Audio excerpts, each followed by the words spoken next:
గన్నవరం మాజీ MLA Vallabhaneni Vamsi arrest ఎలా చూడాలంటారు? ఈ అరెస్ట్ అసలుకి కక్షపూరితంగా కేసులు పెట్టారు అంటూ కొన్ని ఛానల్స్ లో వస్తున్న వార్తలు, తప్పుడు కేసులు అంటూ, మరి దాన్ని ఎలా చూడాలంటారు? ఇప్పుడు ఈ ఛానల్ అప్పుడు ఆయాల తెలుగుదేశం పార్టీ గన్నవరం పగలనప్పుడు, ఎప్పుడు కార్లు బాగా కొట్టినప్పుడు, మనుషులు కొట్టినప్పుడు, ఆ పటాభి గారిని గొంతు పట్టుకొని పిసికినప్పుడు ఈ సన్నాసులకి ఇది కోపడలేదా? ఆయాల మీ కళ్ళు దొబ్బునియా? మీ నోరు ఏమైంది? చట్టం పని దాని పని చేసుకుపోతుందిగా. పోలీసులు కేసు పెట్టారుగా, మరి దాన్ని గత 2 సంవత్సరాలు ఆ కేసులను ఎందుకు నిర్వీర్యం చేశారో మీరు చెప్పండి. మీ మాట్లాడే యథవాలో ఇప్పుడు ఇన్నా నుంచి వల్లభనేని నుంచి ఆ పార్టీ ఆఫీసులో ఒక ఎంప్లాయ్, అతని పేరు సత్యకుమారు సత్యవర్ధన్ గారు, ఆయన కేసు పెట్టింది. అతను కుల దూషించింది, అతన్ని మెడబెట్టి బయటికి కట్టింది, అతన్ని కూడా కొట్టబోయారు. అలాంటి సందర్భంలో అతను ఏం ఆడికెళ్ళాడు, అండర్ గ్రౌండ్కి వీళ్ళు తీసుకెళ్ళి ఇప్పుడు విచారణకు వచ్చింది. ఇప్పుడు కోర్టుకి విచారణకు వచ్చే తలకి అతన్ని కిడ్నాప్ చేశారు. ఎవరు చేశారు? లోబరి మనుషులు చేశారు. అసలు ఇది ఎంత ఒక అధికార ప్రభుత్వం ఉండి కూడా వాళ్ళ పార్టీ ఆఫీసుని పగలగొడితే 8 నెలల నుంచి వాళ్ళు చట్టం తన పని దాని పోదు కోర్టుకి వ్యతిరేకంగా మన కార్యకలాపాలు చేయకూడదని కోర్టు వాళ్ళని సంబంధించి పిలిపిస్తుందనే ఉద్దేశంతో వల్లభనేని వంశీ మీద చర్యలు తీసుకోవాలా పోలీసులు కానీ వ్యవస్థ కానీ. ఇవాళ అర్ధరాత్రి 2 తర్వాత బాత్రూములు దొంగకున్న వల్లభనేని వంశీ బాత్రూంలోనే అందరూ బాత్రూమ్ లో తప్పితే అక్కడ దాకారా? ముందు బాత్రూమ్ లోకనే ఎలా మీడియాకు ఫోన్ చేశాడండి. అవన్నీ వస్తాయి, ఒక్కొక్కటి వస్తాయి. అర్ధరాత్రి గడు పట్టుకొని 10-11 గంటలకు తీసుకొస్తున్నారు వల్లభనేని వంశీ గారు. స్టేషన్ తీసుకొస్తారు, విచారిస్తే కోర్టులో హాజరుపడతారు. కోర్టులో మరి ఇతను ఏమని చెప్పుకుంటాడో, కోర్టు ఏ రకంగా తీర్పు వస్తుందో మనం వేచి చూడాలి. అది సాయంత్రానికి తేలుతుంది. ఇక్కడ మీరు బాత్రూమ్ అంటే గుర్తొచ్చింది. అసలు ఏంటి ఈ బాత్రూమ్ సెంటిమెంట్ ఏంటి వీళ్ళకి?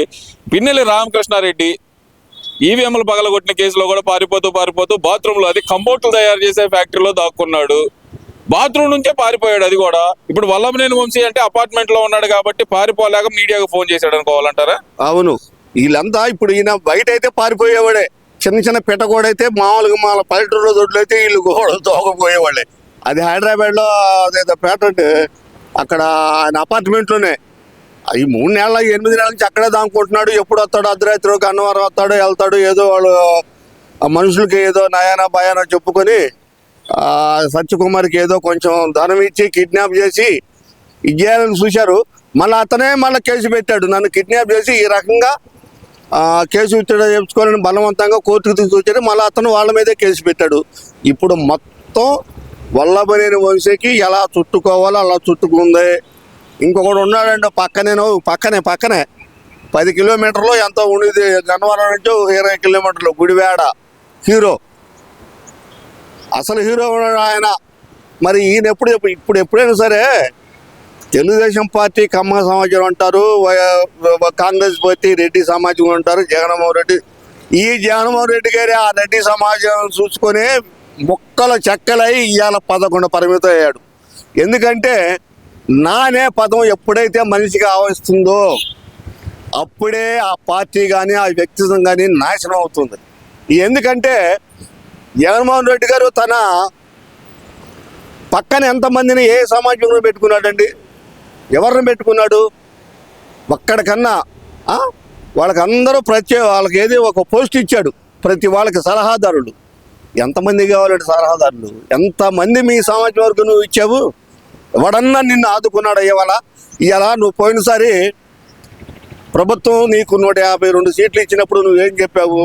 ఇక 30 సంవత్సరాలు ఏకచక్రాధిపత్యంగా ఈ రాష్ట్రాన్ని పరిపాలిస్తానన్నావు. అదే అంటున్నాడుగా గుంటూరు జిల్లా నేతల సమావేశంలో 30 సంవత్సరాలు మనమే వెళ్తాం తిరిగి అంటున్నాడు కదా. మరి ఏం చేస్తాడండి? వాళ్ళకి గ్లూకోజ్ ఇచ్చినా, సెలైన్ ఇచ్చినా, బీర్ ఇచ్చినా, సకల మందు ఇచ్చినా వీళ్ళకి ఊపు రాట్లా. అమ్మడు రాంబాబు కూడా మనోడు దగ్గర మన పిల్లి బియ్యం అని పేరేంది? కాదండి, మన కోట బియ్యం పేరు నాన్నగారు. అబ్బబ్బో వాడు వారానికి 3 సార్లు ప్రెస్ మీట్ పెట్టేవాడు. ఇప్పుడు ఏమయ్యాడు ఆయన? పేరు నాని తుపాకీ దొరకట్లా. మరి నెంబర్ 2 పక్కకు పోయాడు. మరి నిన్న గుంటూరు నాయకుల్లో అసలు సీనియర్ నాయకుడు, ఎమ్మెల్యే, మంత్రి డయాఫ్రామ్ వాళ్ళకి దాని అర్థం డయాఫ్రామ్ అంటేనే వాళ్ళంటేనే ఏదో అర్థం తెలియదంట. ఏది చంద్రబాబు నాయుడికి, మాజీ మంత్రులు ఉమా గారికి, వీళ్ళు ఎవరికి తెలియదంట, ఒక్క అంబటి రాంబాబుకే తెలుసు అంట. అంబటి రాంబాబు గారు అంత భాగ్యశాలి. రాజ్యం తెలుసు ఆయనకి, రాజ్యాంగం. ఎందుకంటే 11 సీట్లకి ప్రత్యేక ప్రతిపక్ష హోదా రాదని అంబటి రాంబాబుకు తెలుసు. మరి తెలిసి రాంబాబు ఎందుకు ప్రెస్ మీట్లో మాట్లాడలేదు? మా నాయకుడికి ప్రతిపక్ష హోదా ఇవ్వాలని అంబటి రాంబాబు ఎందుకు మాట్లాడట్లా?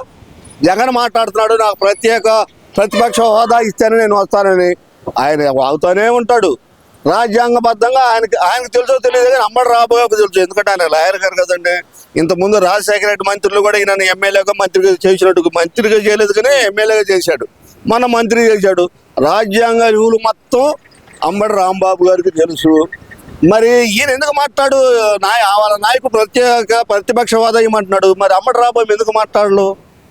చెప్పమని అంబటి రాంబాబుని వస్తుందా? ఇవన్నీ కాదు, మళ్ళీ అంతు తేలుస్తా అనే మాట కూడా అంటున్నాడు కదా. ఒక్కొక్కళ్ళు అంతు తేలుద్దాం, వింటర్ కూడా పేకలేరు, మా కార్యకర్తలు వింటర్ కూడా పేకలేరు అనే మాట మాట్లాడుతున్నాడు కదా మరి జగన్మోహన్ రెడ్డి. ఒక ముఖ్యమంత్రిగా ఉండి ప్రసార సభల్లో ఫస్ట్ ఆయన చేసిన తప్పుందంటే, శిలువ అంటే ప్రభు, అతను ప్రభు భక్తుడే, దాన్ని ఎవరు కించపరచకూడదు. ఇక అంటే దేవుణ్ణి కించపరచడానికి కాదు, లేకపోతే దాన్ని మనం తప్పు పట్టడం కాదు. అభిమానంతో శిలా విగ్రహం ఒకటి వేశారండి శిలువు ఆకారం మీద జగన్మోహన్ రెడ్డి మీటింగ్కి. ఇది అసలు చూడ పరాకష్ట. ఇది ప్రభు భక్తులు మీరు గమనించదగిన విషయం. ఒక శిలువు మీద మీరు మందిరానికి వెళ్ళినప్పుడు కాళ్ళతో నడుస్తారా? చెప్పులు వేసుకొని బూటు కాళ్ళతో నడుస్తారా? మామూలుగా పాదాలు తొక్కుతారా? పాస్టర్లు కానీ, యేసు భక్తులు కానీ, ఎస్సీ ఎస్టీలు కానీ చెప్పండి అని మీ గుండెల మీద చేసుకొని ఏం చేశారు జగన్మోహన్ రెడ్డి గారు? ఆ స్వామి భక్తుడే పాదాలకు పూట్లు వేసుకొని దండం పెట్టుకుంటూ ప్రజావందనం చేసుకుంటూ వెళ్తున్నాడు శిలువు పైన. ఇది మీరందరూ చూడలేదా? ఇది తప్పుడు నిర్ణయం కాదా? అట్లా చేస్తా కూడా నా ఎంట్రుక ఎవరండి నీ ఎంట్రుక పీకేది? ఎవడు పీకుతాడు? ఎవడికి అవసరమాయా? నీకు పెరిగితే మా అదేది బెలూన్కి వెళ్తావా? ఎవరు దాన్ని అంటారు వాళ్ళని, మా అంగనాన్ని కదండి, ఆ హెయిర్ స్టైల్ కదండి వాళ్ళకి ఏదో ఉంది, న్యాయ బ్రాహ్మణుల దగ్గరికి వెళ్తారు. ఏది బొచ్చు పెరిగితే గోరుకోవటానికి. ప్రజలు నీ బొచ్చు పీకుతారా? లేకపోతే తెలుగుదేశం పార్టీ కార్యకర్త నీ బొచ్చు పీకుతారా? నీ బొచ్చు వీళ్ళందరూ పీకితే నీ మీద ఏమి ఉండదు. ఆ చెప్ప కూడా ఊడిపోయింది. పోస్ట్ మార్టంలో కనుక చెప్ప ఊడగొడతారు చూసా, ఇక్కడ పెట్టి చుట్టు పెట్టుకొట్టి దాన్ని అట్టు ఊడగొడతారు జగన్మోహన్ రెడ్డి గారు. నువ్వు ఇంతకుముందు 30 సంవత్సరాలు మేము వెళ్తున్నాం వాళ్ళంతా చూస్తా ఉన్నావు. వచ్చావు 5 సంవత్సరాలకి సిఐడి ఆఫీసర్ సునీల్ కుమార్ గడు వాడు చేసిన అగత్యాలు ఒకడైంది. మీరు చేసిన అగత్యాలకి ప్రజలు నీకు 30 సంవత్సరాల నుంచి ఎన్ని సంవత్సరాలు తీసుకొచ్చారా? 11 తీసుకొచ్చారు 5 సంవత్సరాల్లోనే. మళ్ళీ ఇప్పుడు నువ్వేం చెబుతున్నావు మా గుంటూరు వైఎస్ఆర్పీ నాయకులకి?